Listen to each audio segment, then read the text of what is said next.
Alors, je disais dans une autre vidéo à quel point il était important de tenir compte du sexe des gens. Est-ce que c'est un homme? Est-ce que c'est une femme? C'est un point qui fait problème chez beaucoup d'astrologues.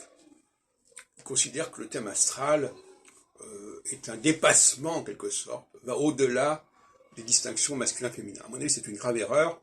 J'en ai déjà parlé longuement avec Didier Gélin et son groupe, quand ils se réunissaient à la Bastille.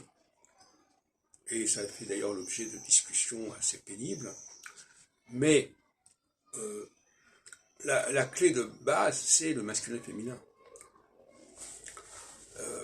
Et d'une certaine manière, le problème, c'est que pour beaucoup, l'astrologie est une façon de dépasser le masculin et le féminin. C'est-à-dire que cette structure fondamentale, qui est, je dirais, d'ordre équinoxial, c'est-à-dire c'est un problème majeur du plan divin, pour employer l'expression que j'utilise, elle va être recouverte et occultée par l'astrologie. C'est un paradoxe.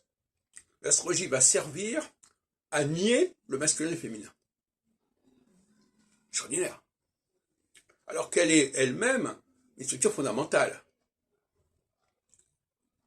Et elle joue le rôle d'une sorte de langage, de jurisprudence, qui va s'interposer, qui va se substituer à la question du masculin et du féminin.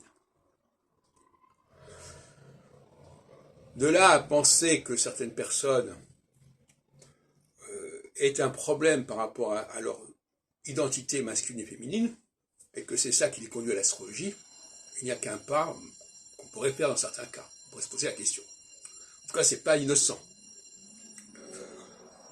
Donc je rappelle que j'ai fait pas mal de travaux sur ces questions,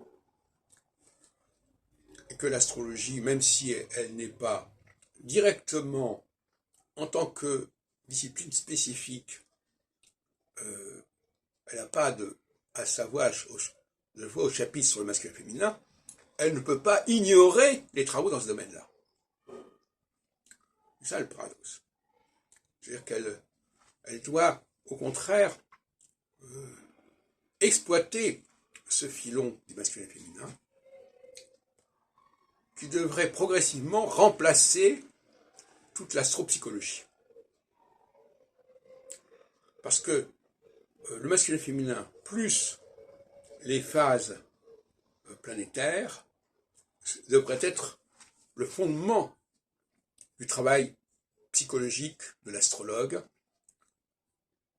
qui est un travail interdisciplinaire, en fait. Parce que les travaux sur le masculin et le féminin ne relèvent pas de l'astrologie, mais sont complémentaires à l'astrologie.